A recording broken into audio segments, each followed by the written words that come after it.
Shireen is in conversation with the IT Minister and the TCS MD and CEO. Let's listen into that.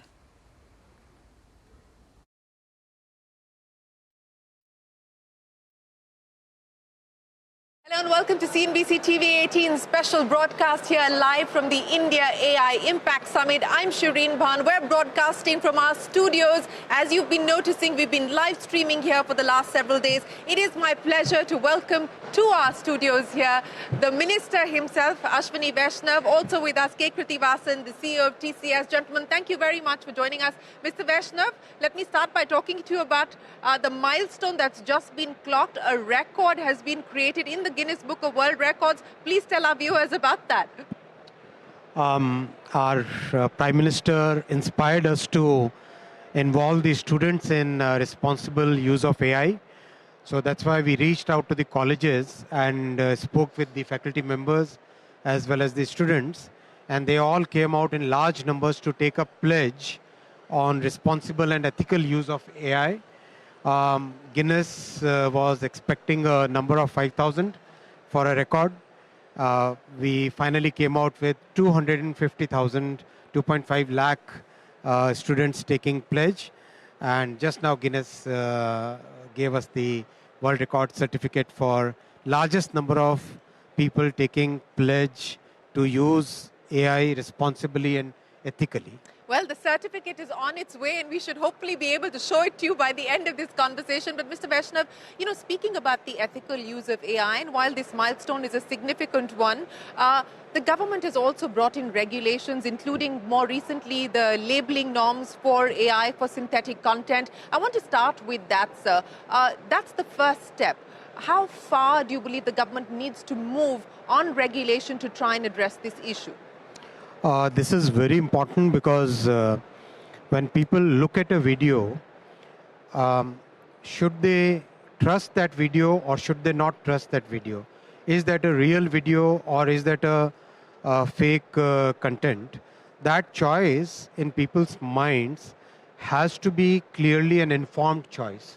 That's why it's very important that any video which is generated using AI and it's a deep fake, in that case, that label should be there so that people can make the choice whether they want to believe it or not. Well, moving away from AI and labeling norms and regulation, let's talk about the big theme here, one of the big themes here at the India AI Impact Summit, and that is building out AI infrastructure. And I'll get Krithi to come in on that as well. I know that you've firmly believe that the amount that's been committed to India by the likes of Google, etc., that's only the tip of the iceberg. You expect much more to follow. On the back of the conversations that have happened here, sir, the number you gave me in Davos was about 90 billion. What does it look like for the road ahead? Over the coming 2 years, we can expect about $200 billion investment in the AI infra layer. And simultaneously, we can expect more than $17 billion in VC funding for the startups and deep tech, especially deep tech startups, in solutions, in applications, in the way AI would be used. The Qualcomm CEO, and they've just committed $150 million as part of a venture fund to invest in India-led AI startups. The question, though, is will India be one of the fastest growing AI nations from a consumer point of view, or is it also going to be a developer's nation from an AI standpoint? I think India will be a developer's nation in the sense that we have today a very large IT industry which understands the enterprises very well. We have seen how our IT industry basically solved global problems in the Y2K situation. This one is a much bigger opportunity, in my opinion, where all the global enterprises would be looking up to industry partners who can come into the enterprise, understand the enterprise, look at the potential applications of AI-based solutions, and have that trust which basically is needed for every enterprise and create those solutions. And that's where our IT industry stands very strong. Well, you believe the Indian IT industry stands very strongly, so let's get the picture from the Indian IT services sector itself. Your ambition, Krithi, is of making TCS the largest AI tech services provider in the world. Absolutely. And in that context, I want to address the issue that was raised by the minister. Many believe that this is going to be a crisis for India's IT services sector, but the minister says it's going to be an opportunity. We've seen what has happened through the month of February. It's been a pretty brutal correction that we've seen from a market point of view. But do you believe that this is an opportunity for Indian IT to capitalize on and not so much of a risk as it is being made out to be? Absolutely, Shireen. Like, I agree with the minister. We believe sometimes the bigger the disruption, the bigger the opportunity for us. And so there is some amount of fear-mongering, some amount of lack of understanding. But if you unpeel what happens, there are three broad layers in which AI is impacting the IT industry. One is what we traditionally do. The second is what industries or enterprises have to do to enable themselves to leverage, adopt AI or accelerate their AI adoption. Third is what they can do more with AI. If you look at all these three, the first one, what we traditionally do, there is some productivity being brought in. Like, it can vary from 20%, 30%. But even there, if you talk to the CIOs, they would tell you that this productivity, they are not going to reduce the headcount. Most of the CIOs would say there is so much of backlog they have not handled or catered so far.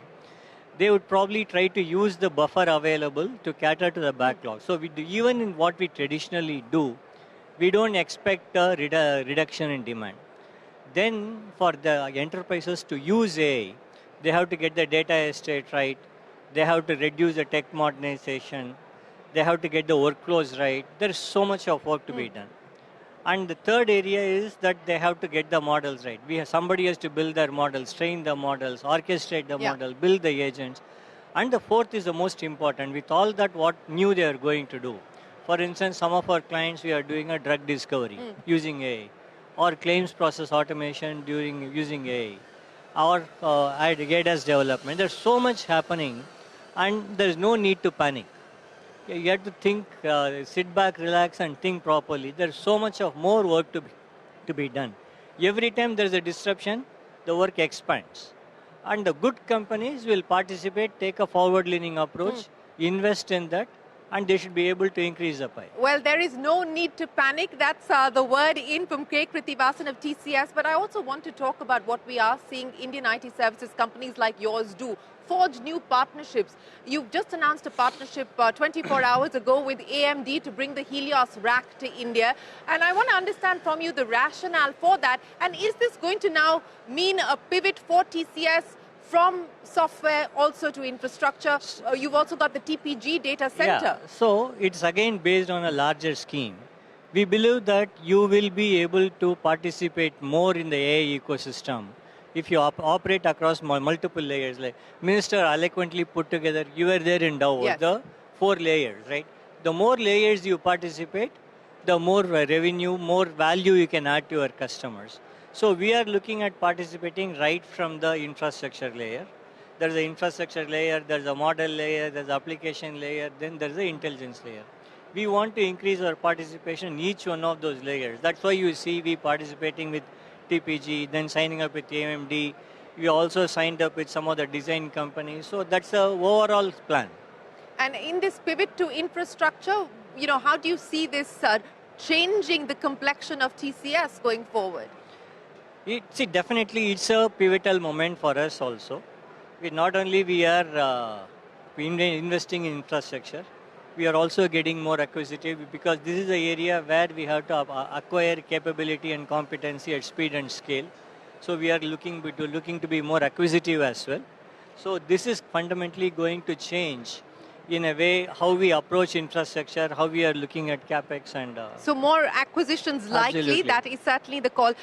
Mr. Vaishnaw, I want to also address the issue of sovereignty, and I think that is being linked very closely to what many countries are doing, including India. We, of course, have our frontier model being launched with the support of the government. Sarvam is on course with that. But as you see more and more of this becoming critical to a country's security to a country's economic security as well. What do you believe the way forward will be? What will our national priorities be?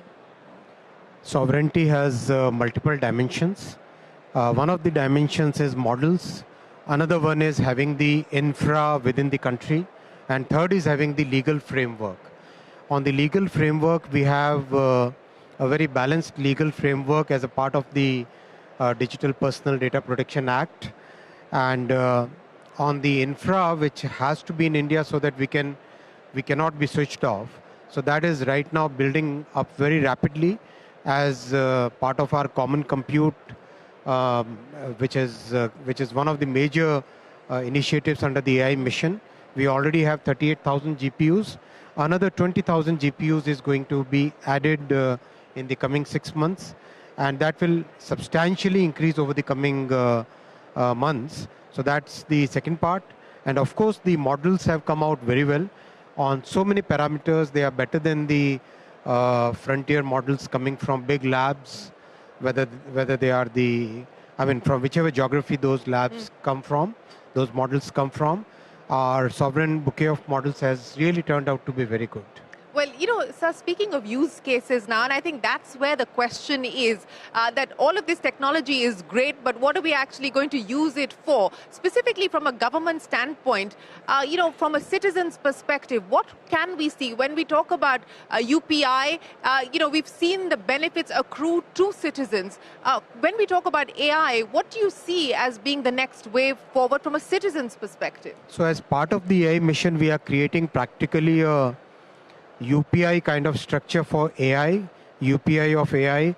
And what we are doing there is we are creating a platform or an orchestration layer where multiple models can provide the framework out of which new solutions can be created. Just like the UPI platform provided the opportunity to startups to create the solutions. Similar structure we are creating. Multiple models can be used for creating solutions. We see huge potential in healthcare. In healthcare, we have seen how the Western world basically has very high cost healthcare models. Some countries have even more than 10% of the GDP going into healthcare. Can we create a quality healthcare which is affordable? So that's the objective with which we have approach this topic, and lots of innovative solutions are coming up. Many of them have been displayed in the exhibition here. Then education is another very big focus. Can we have personalized education tools, in a sense AI tutors, specifically for a particular student's needs? That is another thing. Agriculture is a big area in which AI will make very big difference. MSMEs is going to be a big focus. As part of the AI mission, in the next version of it, we will be launching solutions which can then be adopted free of cost by a large number of MSMEs and other citizens, all citizens, which can be then used to improve their lives. Krithi, speaking of the AI movement, so to speak, one of the critical aspects is going to be the data center build out, and TCS is playing a role there with TPG. Give us a status check on where things currently stand, as well as the road ahead on being able to achieve the kind of targets that you've set out. Absolutely. See, we have been in advanced conversation with multiple hyperscalers, and we, of course, made the AMD announcement, and we have made discussion with few other AI native companies. You would get to hear them as and when the final agreements are signed. But I can tell you that it's actually moving much faster than what we anticipated. Much faster than what you anticipated? Absolutely. How soon before we hear the next set of announcements from you? Wait for some time, we'll hear. Okay, we shall wait. But let's talk about the addressable market, because if you believe that this is an opportunity that companies like yours will leverage on, what are we talking about the addressable market for Indian IT services companies like yours? See, just the infrastructure, Minister just now mentioned. See, we believe what we have the committed capacity is just about 5 gigawatts. But India can, by 2030, will need a capacity of at least 10 gigawatts based on what today's projection. But also considering the fact India's power is cheaper, about 30%. we believe India can become a very important location for global training of models, not just necessarily the inferencing. So the demand will be very high. And the interesting thing is, like AI data center, we believe each gigawatt of AI data center can bring up to almost 40 billion of investment. Okay. The trick is in how much you indigenize this investment, like how much you import, how much you progressively indigenize. The opportunity is huge. Well, that's an important aspect that Krithi's mentioned there, sir. And I know that the government is focusing on this. We just saw the budget announce that very significant tax holiday to draw in investments into this space. But the indigenization aspect, what can we now expect on the back of what Semicon is doing, coupled with the measures that the AI mission is taking forward? Already we have interest from various companies. I cannot take the names. They have requested not to take the names at this point of time. They will be making the announcements where many of these companies now want to set up AI server manufacturing facilities in India. So that is one very clear outcome of this budget's announcement of incentives.